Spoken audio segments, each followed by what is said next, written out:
Commutation readings are made possible thanks to viewers like you. Please visit us at commutationconstruct.locals.com. Memberships are free to start with coupon code CCFREE. Hello and welcome to Commutation Readings. I know that this isn't coming out on the day that you would normally expect. If you're watching this in the future, I apologize for this disclaimer. This is my second time recording this because I had a bit of a technical issue with the first recording. So excuse me if these aren't going to be my first takes, unfortunately, for you when going through this. But I hope you still like what I do. And on the bright side, if you like this shirt, you'll see me in it again in the next Anti-Federalist video because I'm recording it right after this. All right. So a little bit of behind-the-scenes humor out of the way. Be sure to like and subscribe if you're watching on YouTube or BitChute. And hey, if you're on Locals, I would love that too. Be sure to follow me on Locals at commutationconstruct.locals.com. And yeah, now that the necessary shilling is out of the way to prop myself up, let's get right into this right here. So as you see, we are back in the book for the Federalist Papers. We are going to go through the book for the Federalist Papers. We're going to use the website for the Anti-Federalist Papers because there are a lot of edits that the website uses in regards to the original Federalist Papers that are not there in regards to the Anti-Federalist Papers. I don't like the formatting. I don't like their commentary and additional stuff that's in the Federalist Paper. So this is how we're going to do it. And it's going to help you at least delineate whether what you're watching is a Federalist or an Anti-Federalist paper at a glance. So today we're doing Federalist number 2, Concerning Dangers from Foreign Force and Influence. Spoiler alert, this essay has very little or even nothing to do with foreign forces or influences. It may try to imply something with it, but it is not about that. So let's just jump into it. To the people of the state of New York, when the people of America reflect that they are now called upon to decide a question which, in its consequences, must prove one of the most important that ever engaged their attention, the propriety of their taking a very comprehensive as well as a very serious view of it will be evident. He's talking about the people needing to make the so important decision of whether or not we adopt the new Constitution. Nothing is more certain than the indispensable necessity of government, and it is equally undeniable that whenever and however it is instituted, the people must cede to it some of their natural rights in order to vest it with requisite powers. Ooh. You know, that I recognized that the first time, but the phrasing of that actually, now that I'm really getting the chance to look at this a second time, I actually really do not like the framing that is being used here. Publius is the one who wrote this this Federalist paper, and it's kind of, it is a harsh reality that that government is necessary in order to create a sustainable society, because without a government, there is no real unifying force and no defensive force for society. Not really.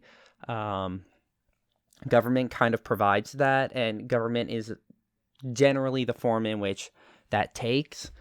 Maybe people could develop another form, but up to this point, government, empires, that's kind of the form. Yeah, I'm just repeating myself. But so that's a bit of a bitter pill to swallow. And him saying that the people must cede some of their natural rights in order to vest it with requisite powers. I get that. That's not an illogical statement, but a part of me also feels like, depending on how this is delivered, you could make the point that this is being argued very neutrally or matter-of-factly, or the framing could be that it is a necessary evil. But now that I'm reading it for a second time, I'm not getting that aspect of it being a necessary evil, and more like it's a duty and it's good that people would cede their natural rights. It's good to give this power to government, and governments can be good. There are good aspects of them, but the way it's framed can very much change whether this is seen as someone trying to obtain power, or someone trying to just acknowledge the fact that power is a bit of a requirement for the sustainability of a society. So, yeah, let's continue on.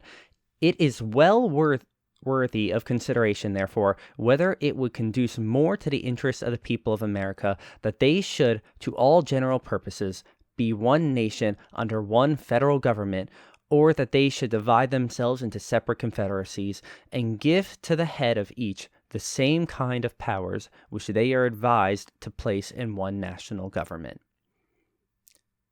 So that's pretty fair. That is a very fair statement. He's like, hey, we have to decide: do we want to unionize, or do we want to split up? That is the most fair statement that this entire paper will have. Just, I'm sorry to spoil it, but a lot of this paper is going to be propaganda, and I don't I hate saying this about some of our founders and diviners of the Constitution, but get ready for me to kind of point out a lot of stuff that maybe you're not going to be too happy realizing. Or maybe you will. Maybe it'll shine a new light that, you know what, even back at our founding, maybe even especially back at our founding, there was a lot of political battles going back and forth between both sides. And there was a lot of propaganda being used on both sides. So it's not something new. It's not something new. It has until lately been a received and uncontradicted opinion that the prosperity of the people of America depended on their continuing firmly united. That's so awkwardly worded. I actually said that in the my first recording, and I'm saying it again. It caught me off guard. It catches me off guard every time, apparently. Continuing firmly united. That is something about that feels off. And the wishes, prayers, and efforts of our best and wisest citizens have been constantly directed to that object. So this is two statements, by the way. These are two separate subjects. He is referring to the general people being in support of the prosperity of America as a union, and then he's saying that it is in all the efforts and wishes and prayers of the best among us that they have been forging this union. So you can already tell which way this is going. This is going to start pushing hard to the union side of the argument. Yeah, so let's get into this. But politicians now appear who insist that this opinion is erroneous, and that instead of looking for safety and happiness in union, we ought to seek it in a division of the states into distinct confederacies or sovereignties.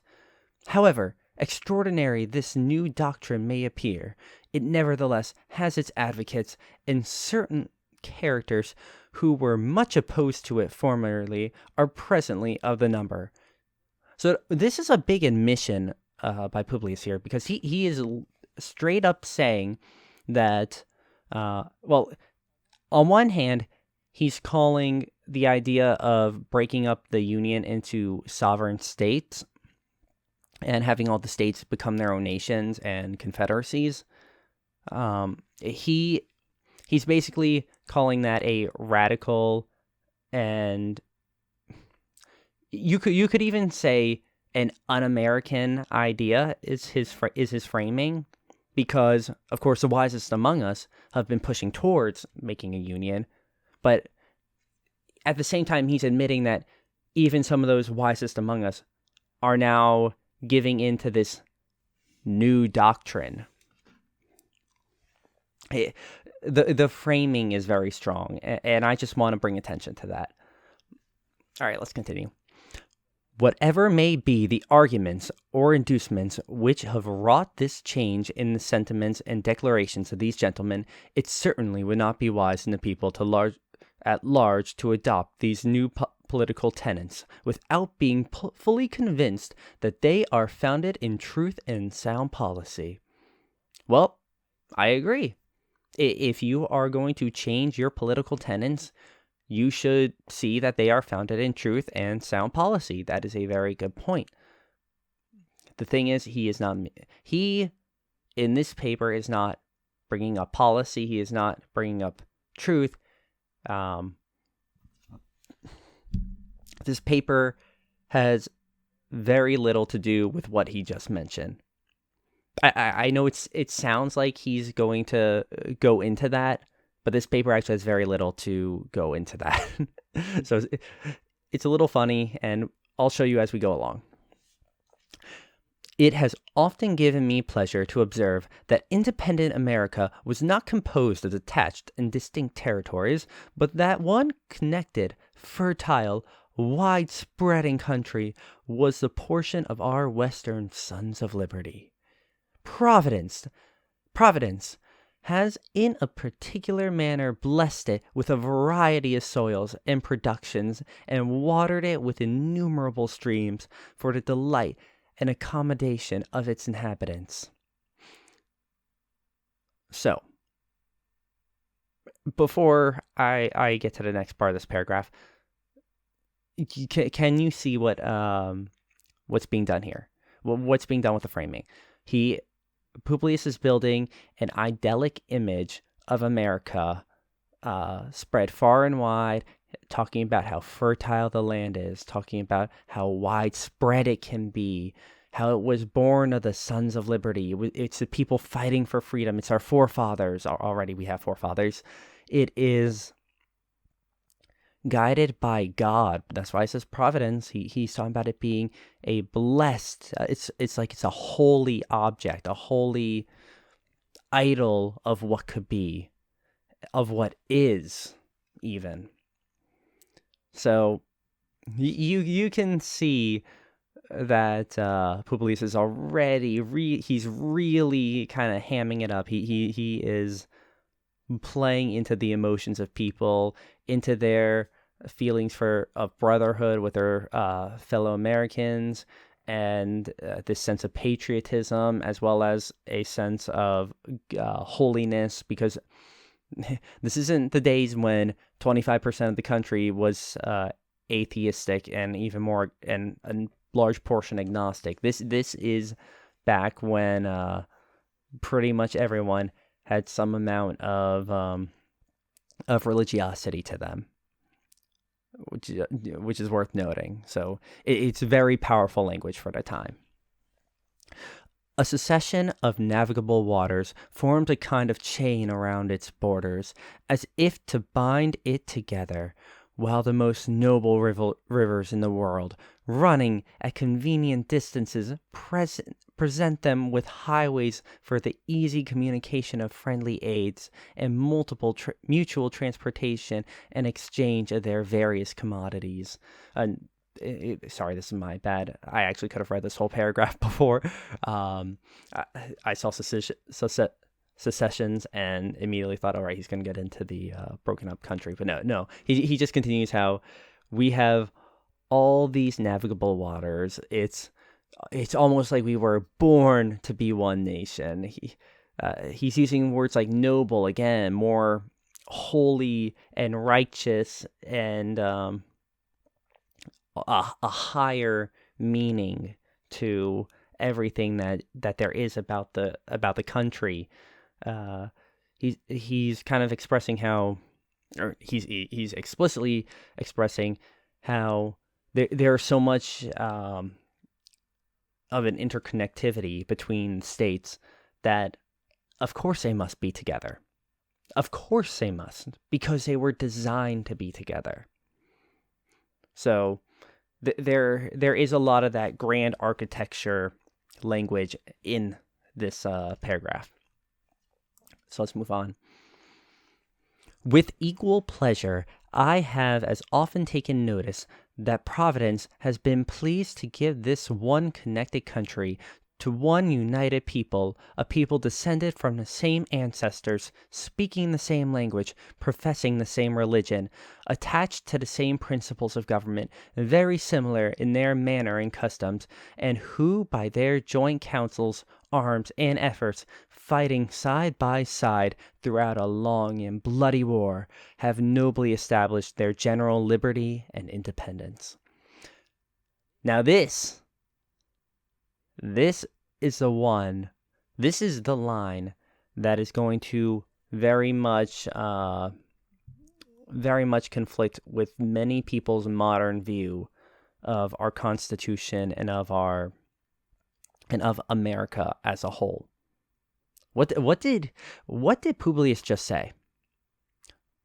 What did he just say? And I'm going to even use my mouse to point this out because I don't like using my mouse during these, but a people descended from the same ancestors. Really? America is a melting pot, isn't it? Isn't that part of what America was founded on? All men are created equal. All men are created equal. But was a country designed for all men? Now there's the question. And based on this paragraph right here, based on this first paragraph of page 3 of this Federalist number 2, we can see that despite America stating the rights and beliefs of all men being equal, it was not founded on being for all men. It was not founded on being for all people. There is a difference between the ideology and the reality.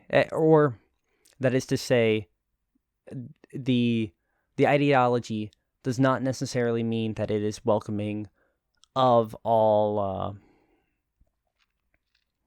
who fall within the potential ideology. Which, in other words, the American belief system can apply to anyone anywhere, but it does not mean that it applies to everyone here. Very interesting. It really is a. This was a shock for me to read when I first saw it, and even still, it's pretty insane for me to be seeing this. It's talking about people speaking the same language. How many? I don't know if any of you know people who speak foreign languages, or if you've ever been through a city like New York. There are a lot of places in the U.S. where you hear foreign languages relatively commonly.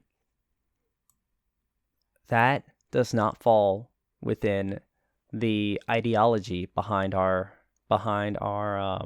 or I should say, within the culture behind our Constitution. Our government was not designed for that. Our government was not designed to be full of people from many different ancestors. It wasn't designed for people from many different religions. It wasn't designed for people who have different principles of government. So when you say a socialist is un-American, it literally is. And your founders would agree that not only is that un-American, but that person shouldn't be here. It's very likely that the founders would say, if you aren't a descendant of Great Britain, most likely, that you should not be in America. And hey, I'm not a descendant of Great Britain. I am Armenian, Czech, Irish, a little bit of German in there, a little bit of Jew in there. I got a little bit of basically World War II in me. That's my little joke about it. So I technically do not fit this. Maybe I have a little bit of Dutch, in which case maybe I do have some attachments to Britain, but basically none. And I say that because when my parents did an ancestry thing, I think the Dutch highlighted part of Britain. So it's like, I don't know, maybe part of a trade thing between a Dutch part of the UK and whatever. So, ramblings aside, this is kind of crazy, but if you really think about it, what was America made for? It was made for the descendants of the people who fought side by side through a long and bloody war to nobly established their general liberty and independence. From this, I would wager a bet that our founders would very much not be interested in immigration. I would bet that they would look down on various levels of immigration, so this is funny in a way, but so I've been trying to kind of see what are the traditional values of America, and I find it interesting that the founding would be so purposefully aimed, at least by Publius's terms, for those who nobly established their general liberty and independence through the bloody war, through the Revolutionary War. The fact that he's so explicit in that just wows my mind. Anyhow, I think I've gone on enough about this, and I would love to hear your comments about this in the comments section, so please do that. Please add your comments about this, because I think there is a ton that we can dissect from that one paragraph alone. But you're here for the whole thing, so let's continue on. This country and this people seem to have been made for each other, and it appears as if it was a design of Providence that an inheritance so proper and convenient for a band of brethren united to each other by the strongest ties should never be split into a number of unsocial, jealous, and alien sovereignties. Sorry, my throat's a little dry. Again, more with the Providence, and he even calls it an inheritance. So he's saying we have a right. It is our God-given destiny. And again, and if you look back at history, manifest destiny is a phrase for a reason in the U.S. And this is also interesting because if you look at my Rise and Fall of Empire series, when I talk about John Glubb's, when I talk about his age of conquest and age of pioneering, there is an aspect to that where he says that the people are driven by sort of their holy mission. A lot of times, that's what starts the Arab Empire. It drives many aspects of the Roman Empire, or maybe the Roman Republic, but which are two separate things. But it's just very interesting to see how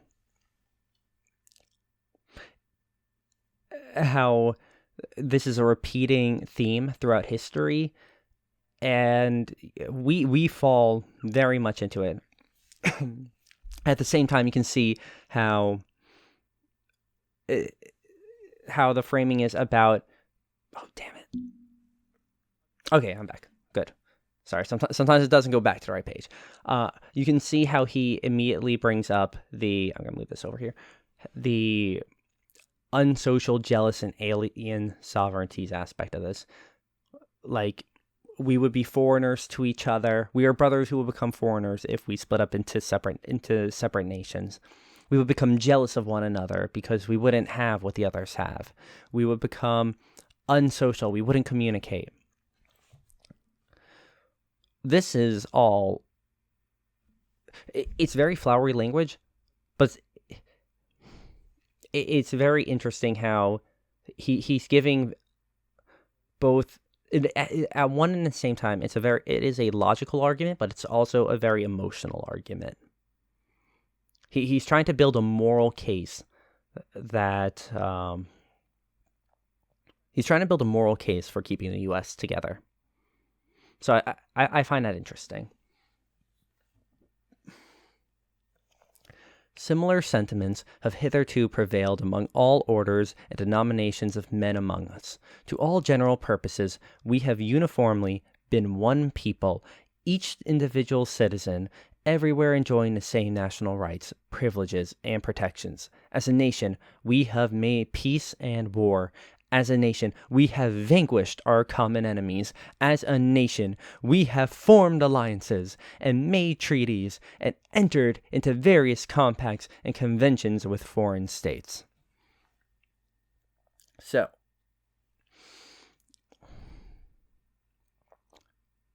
looking at this, I should have turned my air conditioning on before this. Looking at this, we can see that there is a big there's a big sort of grasp of togetherness that Publius is speaking to here. There is he explicitly says uniformity, uniformly been one people, and that is the case that he is making for us to adopt the Constitution. And it's all about building this sense of brotherhood. It's safe to assume it worked because we did end up adopting the Constitution, but it's a very interesting thing to see here, how he's really laying into it all the things we've done as a nation thus far, and therefore we should stay a nation. Those are two different things, but from an emotional argument, it's strong because people don't like change. People tend to not like change, for the most part. All right. A strong sense of the value and blessings of union induced the people at a very early period to institute a federal government to preserve and perpetuate it. They formed it almost as soon as they had a political existence, nay, at a time when their habitations were in flames, when many of their citizens were bleeding, and when the progress of hostility and desolation left little room for those calm and mature inquiries and reflections which must ever precede the formation of a wise and well-balanced government for a free people.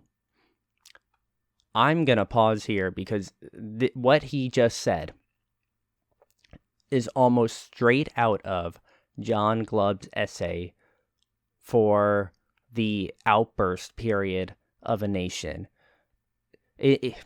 Again, I really hope you guys listen to, if nothing else, from my Rise and Fall of Empire series, please listen to episode 9 about the life cycle of empires, because I go really far into this, and in the Glubb model, we can see that in the early stages of an empire, some people probably wouldn't even consider it an empire, but when it's forming in an outburst of people who are hungry, starving. They're hardy, but they're downtrodden. And here we can see they had their habitation in flames. I mean, clearly downtrodden. They were bleeding. Again, they're facing hostility, desolation, and even though they didn't have the time to be calm and mature, to inquire and reflect in order to make the best government, they went through all these hardships and came together and made this. This is doing a few things for him, which is it's establishing why the Articles of Confederation didn't work out. Because, we were just too busy to make it the right way. At the same time, though, it's really pointing out and establishing what are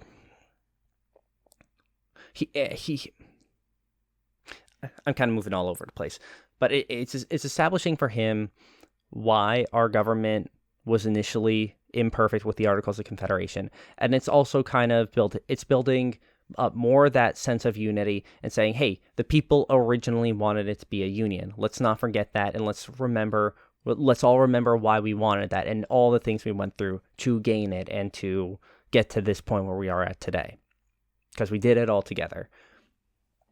At the same time, the similarities between this and the history of empires age over age over age going through the same thing, going through the same types of feelings is pretty intense. It's actually a bit scary to see it, because it does make it feel like the U.S. is directly following the formula that Glubb lays out to a scary degree. I mean, 5-day work weeks is something that happens in the last 100 years of a nation. When did we get ours? 100 years ago. Well, that's scary. So I just want to correlate these two things, kind of bring that attention to you, and so let's continue on. It is not to be wondered at that a government instituted in times of inauspicion should on experiment be found greatly deficient and inadequate to the purpose it was intended to answer. So again, Articles of Confederation, of course they were imperfect. We had to rush to make it. Kind of an excuse, but it's understandable. It is an excuse, but it's kind of understandable, and it's like, okay, maybe we can give it a second shot at becoming a union. Let's continue this. This intelligent people perceived and regretted these defects, still continuing no less attached to union than enamored of liberty. They observed the danger which immediately threatened the former, and more remotely the latter, and being persuaded that ample security for both could only be found in a national government more wisely framed, they, as with one voice, convened the late convention at Philadelphia to take that important subject under consideration. So, again, another comment about how our wise leaders, our founders, acknowledge the defects. They know there are defects, and it's kind of interesting that there's already such a strong appeal to authority for the people who established the nation just 10 or 15 years before this all happened. I think it was 12 years before was when we had the Congress where we signed the Declaration of Independence. So you can see that there is that appeal to authority, and there is that, one, there's a union, two, we're obsessed with liberty, and he's making the argument that people are starting to want to get rid of the former, they're starting to question the union, but in the end that will hurt liberty, because without the union you have nothing to protect your liberty. You'll be a bunch of smaller, weaker states. Yeah. And he convention at Philadelphia. So, yeah. This convention, composed of men who possessed the confidence of the people, and many of whom had been highly distinguished by their patriotism, virtue, and wisdom, in times which tried the minds and hearts of men, undertook the arduous task again, appealing to authority, appealing to morality in a lot of ways, which it's interesting to see how strong the appeals to virtue were back in this period, because we don't really have that much these days. There's there's appeals to morality these days, but it's more in an I'm right, you're wrong kind of based on specific policies, whereas back in these days, it's general confidence in the people, general patriotism, general virtue, general wisdom. There is no real argument of the tit for tat little details here and there. So, in the mild season of peace, with minds unoccupied by other subjects, they passed many months in cool, uninterrupted, and daily consultations. And finally, without having been awed by power or influenced by any passions except love for their country, they presented and recommended to the people the plan produced by their joint and very unanimous councils.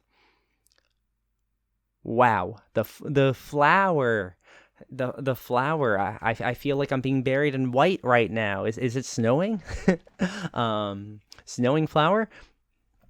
It is kind of crazy reading that, because it's so funny and so explicitly propagandistic. I'm not saying it's wrong. The leader spent months working to make the new constitution, but the language around saying, oh, they didn't hesitate, they maintained cool heads, or many months in cool. Actually, that's probably not him saying cool heads. That's more of a modern linguistic thing, linguistic phrasing. So he's probably explicitly saying, they did this through the winter. So they were willing to suffer for this. They were working daily on it. They did not stop. So you can see how he's really presenting everyone who was in the convention with the utmost professionalism and heroism and leadership. They are figures to awe at. That's kind of what he's establishing here. And I mean, the founders of the U.S., I really, personally, it's weird for me to want to argue against it, but to play devil's advocate, and that is kind of what I'm here for. I am here to sort of pick these apart. I've got to be hard on our founders because they are our founders, and I have to hold them to such a high standard because they are deserving of being held to such a high standard. They have the recognition and the name, and they have established this great country, so they should be held to such a high standard that we would be able to look back on their work critically and review it. And it's kind of funny because Federalist Paper number 2 is so full of flour. It's so full of pandering and propaganda that it's kind of funny to me, and it really humanizes the founders in a large way to me, because we tend to idolize them in the way we present American history. So reading through this and seeing that, oh yeah, they're literally just kind of like they're kind of all just working for their own political goals, and I'm not saying they're crooked, but they're definitely as partisan as people might be today, though maybe a bit less explicitly so. But it's a little funny. It's a little funny. Maybe they're not as partisan, but like they're definitely pushing their narrative and villainizing anything counter to it. And saying that, even just saying very unanimous councils. It's not just that they unanimously agreed, but they very unanimously agreed. It's kind of funny. It's just kind of funny. Admit, for so is the fact. Admit, so, let me start that over. Admit, for so is the fact, that this plan is only recommended, not imposed, yet let it be learned that it is neither recommended to a blind approbation nor to blind reprobation, but to that sedate and candid consideration which the magnitude and importance of the subject demand, and which it certainly ought to receive. I really like this line. Here, Publius is acknowledging the fact that he is only making a recommendation to adopt the Constitution. It's kind of funny because he's not actually saying anything that's in the Constitution. He's not giving any details about the Constitution. He's talking about the people who wrote it and the people who voted on it and the people who talked about it. But he has not mentioned anything about the Constitution thus far. And spoiler alert, he will not. But he's essentially making a comment that people should be well aware of what they're talking about. He's saying you should not blindly agree, nor should you blindly disagree with this. This is a topic that deserves the utmost of a very serious look. It deserves the utmost of attention and respect, and should be treated as a serious matter by everyone, that they give it the appropriate time. And I like this because it also, I'm not sure if it's just a callback to Patrick Henry in his speech from Give Me Liberty or Give Me Death, his Liberty or Death speech, which I went over recently. But not only does it do that, but it also, sorry, I misphrased that. But it seems to call back to that speech by Patrick Henry.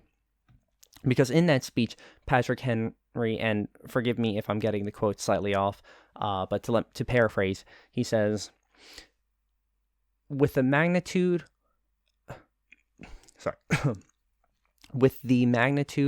of the matter at hand ought to be the magnitude of the debate. Essentially, so for whatever the seriousness of the topic is, we ought to debate it openly and just as seriously and give it all the time and all the deliberation that it deserves. And I feel like this is a callback to that, and maybe it is because Patrick Henry is an anti-federalist. He is one of the, because the anti-federalists are the ones who got us our Bill of Rights, and Patrick Henry was one of the people demanding that. So maybe this appeal was designed specifically to target someone like Patrick Henry, who was arguing against it. Maybe it was to appeal to the people to just say, we're not actually trying to force this on you. There's kind of a double-ended side of that, where it could be directed at his opposition to try to be like, hey, look, we think like you, or it could be designed towards the people in general. And to be honest, I don't have the historical context of this frame of thinking to know if this is a culturally common frame of thought and philosophy for discussion, or if this is just something that a few of our founders tended to say from time to time and tended to believe from time to time. But regardless, let us continue.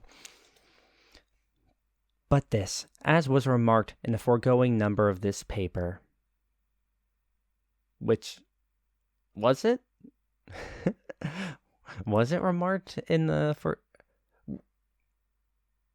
foregoing? That does mean previous, correct? He says remarked, which is past tense, so foregoing means previous, right? Well, I mean, I know the Anti-Federalists mentioned the debate, and maybe they mentioned it in number 1. But this is more to be wished than expected. People aren't going to do it. People aren't going to give it the time. Not everyone's going to do that. Yeah, people are going to blindly vote whether it should be adopted or not adopted, based on whatever kind of political feelings they have, who they believe most.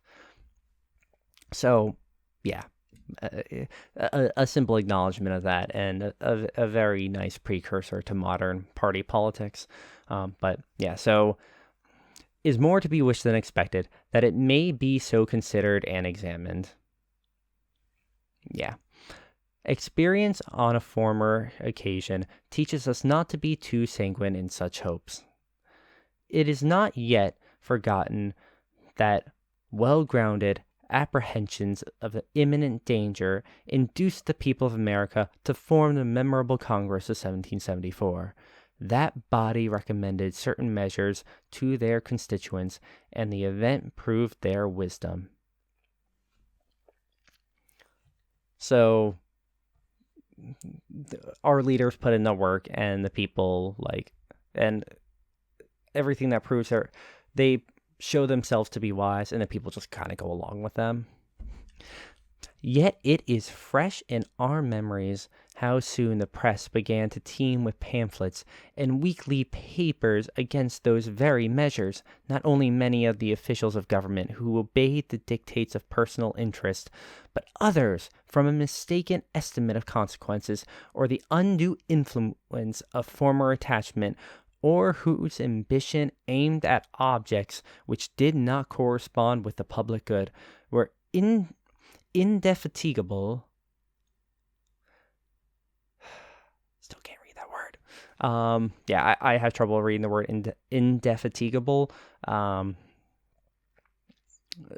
Basically, it means the people would not tire out. Fatigable, you'll tire out. Defatigable, you won't tire out. Indefatigable means the way they're acting is a way in which they will not tire out. So they were indefatigable in their endeavors to persuade the people to reject the advice of that patriotic Congress. In other words, so this is the part that actually does touch on the topic, because he's essentially calling out that there were people in government who were leaning towards personal interest more than the good of the common man, the good of the people. I'm sorry for shaking that. Whoops. There were people who may have been influenced by their former attachments to Britain. He doesn't explicitly say it, but perhaps people were attached to Britain when they want to dissuade us from forming our own independent nation, signing the Declaration of Independence. Perhaps it was just people who they just did not appreciate the public good. Maybe they just had their own ambitions and they want to manipulate people and gain more power. And they were relentless in it. Indefatigable. They were relentless, trying to just continue to persuade the people to reject the Union. And he says, many indeed were deceived and deluded, but the great majority of the people reasoned and decided judiciously, and happy they are in reflecting that they did so. So he's saying people were essentially tricked to go against the Union in the Articles of Confederation, in the signing of the Declaration of Independence. And he's saying that he appears to be saying that even with all of this influence, possibly foreign in nature, even with all of this going on, the people still, by and large, agreed that we should form the Union, we should fight back against Britain, we should go to war and create our peace. So you can kind of see he's building there is a lot of patriotism called upon here. There is a lot of brotherhood and a lot of strength in the power of the people, in the minds of the people, that even if they aren't given the chance to give the proper deliberation and debate as to what to decide, the people, by and large, will make the right decision. At the same time, he is claiming that the original unionization was the right decision, and he's assuming that everyone agrees with that. It's not a bad assumption. I mean, I would probably agree, but that is an assumption that is being made. Continuing. They considered that the Congress was composed of many wise and experienced men, that being convened from different parts of the country, they brought with them and communicated to each other a variety of useful information. Yeah, that's good. Sorry. I thought my phone was going off. Sorry. Where was I? That in the course of the time they passed together in inquiring into and discussing the true interests of their country, they must have acquired very accurate knowledge on that head, that they were individually interested in the public liberty and prosperity, and therefore that it was not less their inclination than their duty to recommend only such measures as after the most mature deliberation they really thought prudent and advisable. So again, another appeal to authority, an appeal to our members of Congress, and this is him reflecting back on. This appears to be him reflecting back on the Congress of 1774 when we signed the Declaration of Independence. I believe that would be the one, and he is bringing that. He's bringing that all of our wisest men from all over the country, all of the different states got together because they were from such diverse backgrounds. They were able to gain all different kinds of information and really deliberate and come to the best decisions, even though he's also in the same page said, of course, they rushed and got it wrong when forming the original union. So there's a bit of contradiction, but you can see how he's putting the pieces together in a way that fits his own narrative. So it's a little bit of funny with how it's all coming together here, and how he's speaking to the people through through this sense of patriotism and the sense of trying to just establish our authorities and the authority of our founders as the wisest and greatest that it could possibly be, and that any man could hope for, and therefore we should trust them then, and because we trust them then, we should trust the decision that was made now. That is the path that we can see he's going on. These and similar considerations then induced the people to rely greatly on the judgment and integrity of the Congress. So people started relying on the Congress and the leadership of the men attending. And they took their advice, notwithstanding the various arts and endeavors used to deter and dissuade them from it. So even with all the magnitude of persuasions that were put towards the people to make them disagree with the Congress and not unionize, the people still sided with it because these men were just so wise. That's the message. Whether or not that was really true, it's hard to say. I don't.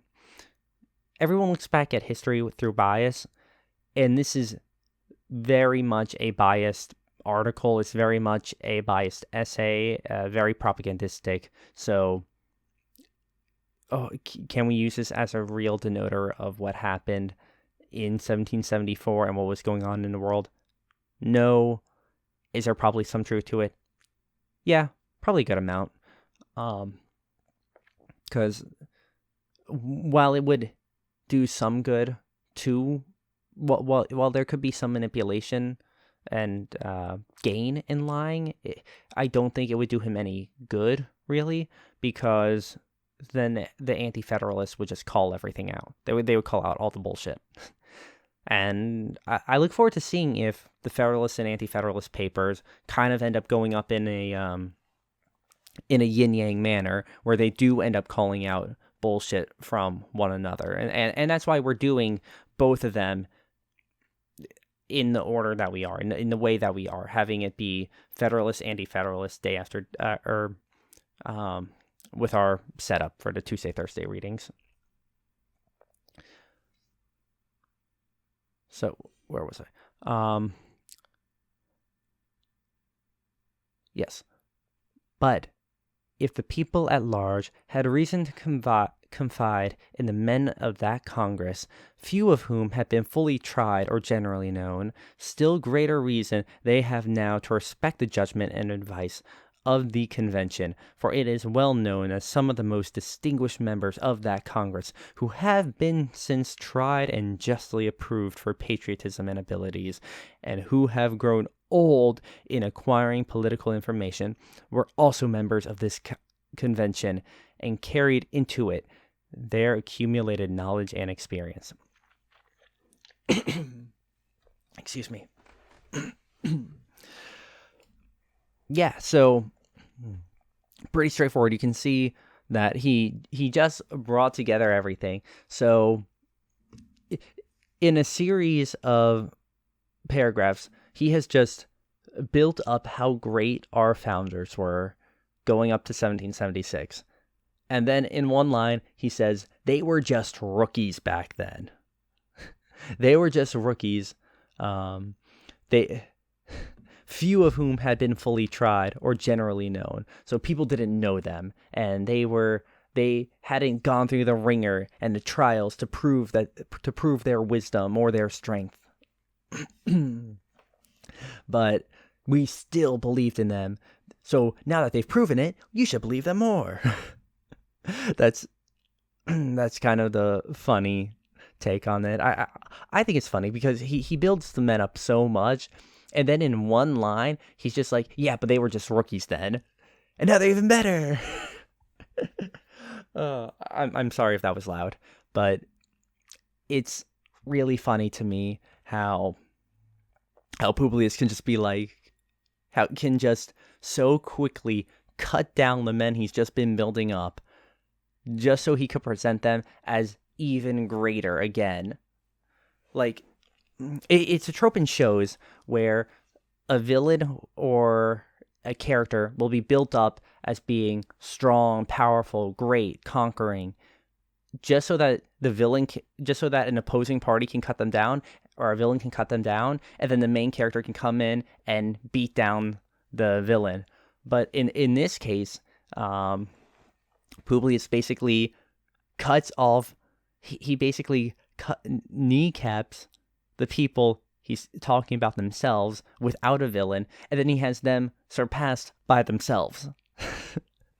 That's kind of what he's doing in terms of like the way you could imagine it in tropes, in like movie tropes and story tropes. So that I just find that really funny. I don't know if you guys do, but yeah. Let's continue going with this because this is a fun paper. I do enjoy reading it. It's pretty fun. I finished that paragraph, right? Yeah. It is worthy of remark that not only the first, but every succeeding Congress, as well as the late convention, have invariably joined with the people in thinking that the prosperity of America depended on its union. Again, leaning into the patriotism, leaning into collective thought to an extent, leading into authority, for sure. That's what Publius is doing a lot here. All right.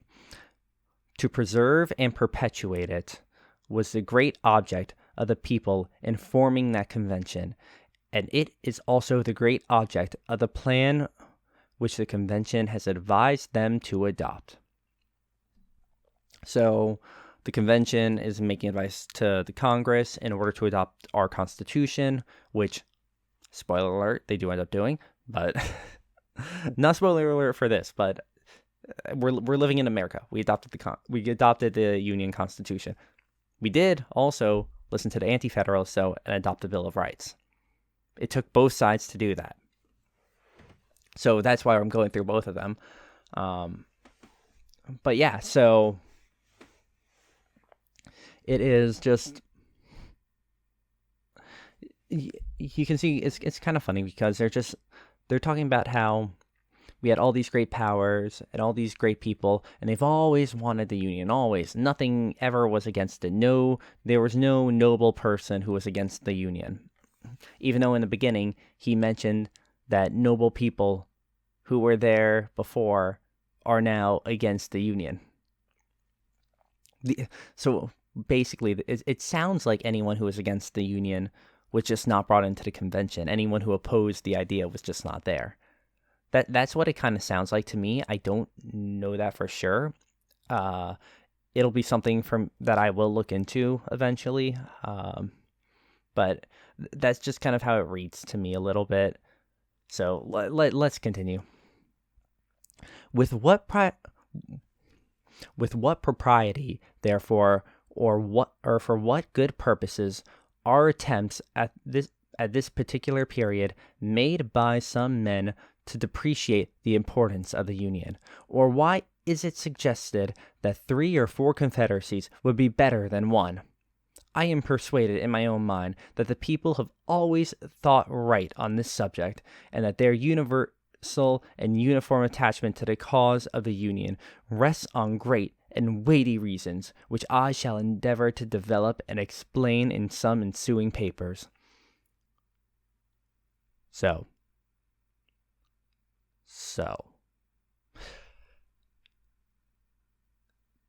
can anyone look at me and tell me that doesn't sound like... I hate to say this about one of the founders of the U.S., but that sounds like one of those absolute, I'm morally correct, I'm morally better, and my ideology is clearly the only right option and the only right way to think types of arguments that SJWs make these days. I know. I know. I hate to say it. Ugh. Say it about Publius. Ugh. You don't want to hear it. But, oh, man. I mean, at least he admits that, like, he's already persuaded. But he's also saying, he's basically saying, I am on the right side of history. Right here. Damn it. I apologize for this. Okay, fixed it. Sorry. My mouse is way too sensitive. But, right, where was it?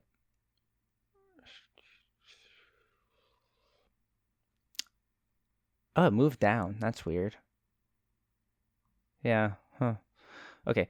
I am persuaded in my own mind that the people have always thought right on this subject. How can anyone tell me that doesn't sound like I'm on the right side of history?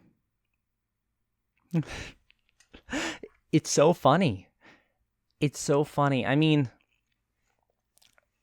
there's so many ways people can look at that throughout history and the context of it, but just because of the way it is considered in the modern context, the way it is used in the modern context, it is really funny because it's used for such extreme partisanship these days, this type of language. And it's incredibly explicit. So hearing it in one of these Federalist papers is just both hilarious and kind of crazy to me, because to me it screams of unprofessionalism. To me, it's such a hearty, self-righteous attitude. So, oh, that one hurts me. It hurts me, but I gotta share it. I gotta share my thoughts with you guys, and I gotta point that out.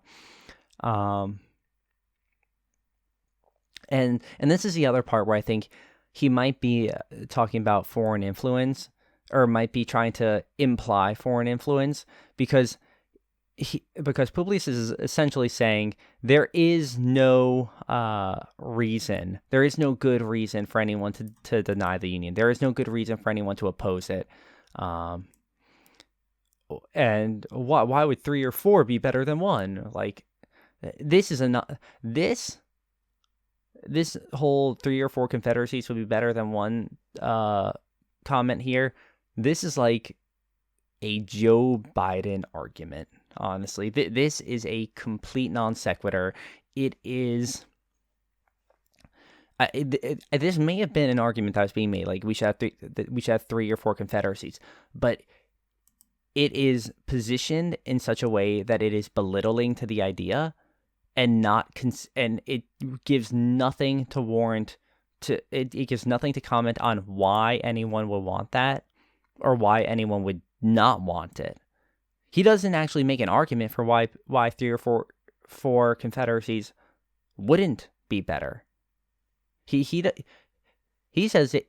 He says he does. He's basically making a rhetorical question, saying 3 or 4. Why would that be better than 1? That sounds stupid. Oh, come on, man. That's ridiculous. I'm sorry, I had to deal to Joe Biden a little bit with it. But I don't like this type of framing, because it's very much in bad faith. This is a bad faith argument right here. And I would even say that this is bad faith.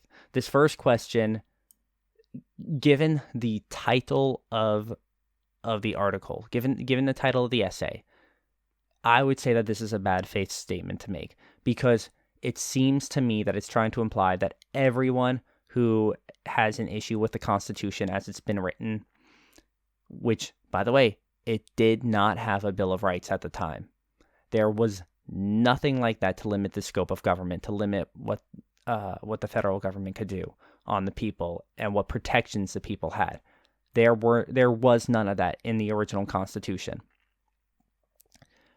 And yet, this is belittling everything that is arguing against the Constitution, and the title implying foreign influence, it's very much like a poison pill to try to make people think that the only reason people would be against the Union are because they're bought off, they have moneyed or power interests from foreign countries or other nefarious reasons like that to be against the Union, and it's not in good faith.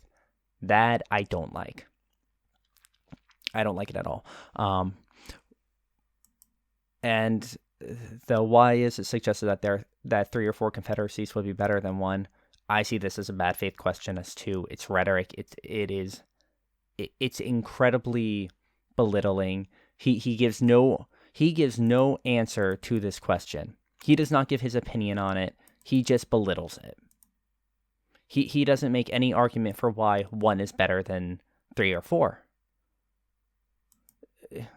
Other than to say it's holy, it's divine, which he previously did. There is no real argument there, and that's kind of frustrating to me. Anyhow, let's just finish this up. Where was I? And the universal and uniform attachment to the cause of the Union rests on a great and weighty reasons, which I shall endeavor to develop and explain in some ensuing papers. Okay. They who prompt the idea of substituting a number of distinct confederacies in a room of the plan of the convention seem clearly to foresee that the rejection of it would put the continuance of the Union in the utmost jeopardy. That would certainly be the case, and I sincerely wish that it may be as clearly foreseen by every good citizen that whenever the dissolution of the Union arrives, America will have reason to exclaim, in the words of the poet, "Farewell, a long farewell to all my greatness." Okay. I have a few things to say about this. So first of all, you can say he did answer the question here, because he sees it as basically just a way to force the dissolution of the Union, because he doesn't see the Union surviving without adopting the new Constitution. Maybe that's a little fair. I still see it as being somewhat bad faith because it's not really giving any credence to any of the actual arguments. He's just he's kind of giving his. I mean, it's his own opinion, and that's fair to an extent. That is a fair argument to make. It still seems to come in bad faith because combining that the rhetoric of that question, combining the rhetoric of the title of the document with this line, it sounds entirely like he's saying everyone only wants the union to be dissolved, and they want it to be dissolved because they're being paid off by foreign countries, or they're being promised power by some foreign countries. I do not like that because, as we will see in the Anti-Federalist Papers, they just wanted a Bill of Rights. They wanted other things. They want things that just limit the power and scope of the government and protect the rights of the people. So I do not like that at all. I really don't like that type of stuff. Though, on the other hand, the end of this, whenever the dissolution of the Union arrives, America will have reason to exclaim in the words of the poet, "Farewell, a long farewell to all my greatness." It's interesting because America has had a chance to say those lines back during the Civil War when the South seceded. There was a time in American history when these words, would have come up. And now there is talk of Texas seceding. There's talk of California seceding. If any state secedes, that is the end of the Union. That's kind of what this is saying, is that the Union only exists as it is as a whole. It only exists as this country being one country made up of many states, not sovereign nations, sovereign confederacies.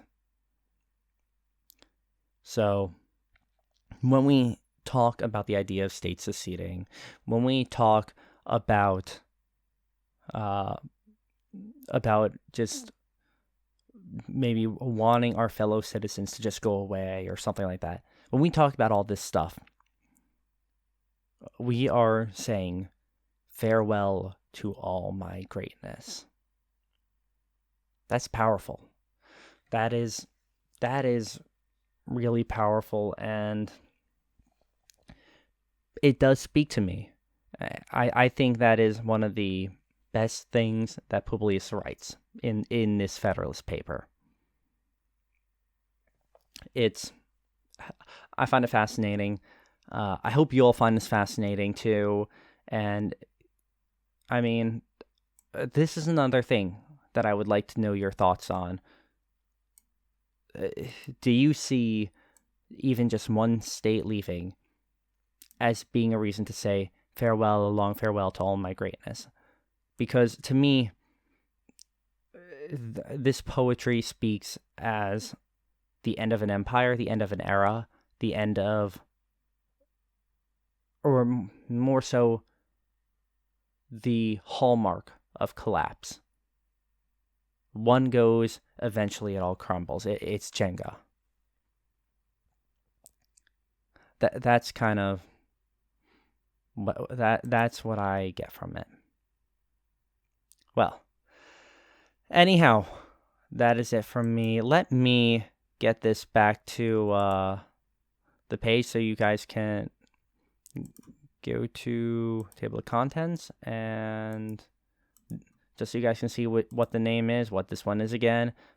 Here it is, Federalist 2, Concerning Dangers from Foreign Force and Influence.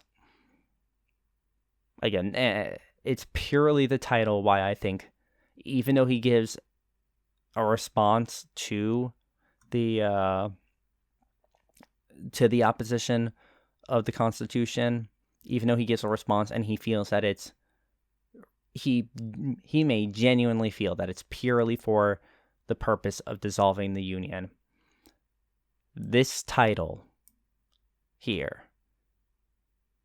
This is what makes me feel like, yeah, this was not a good faith argument.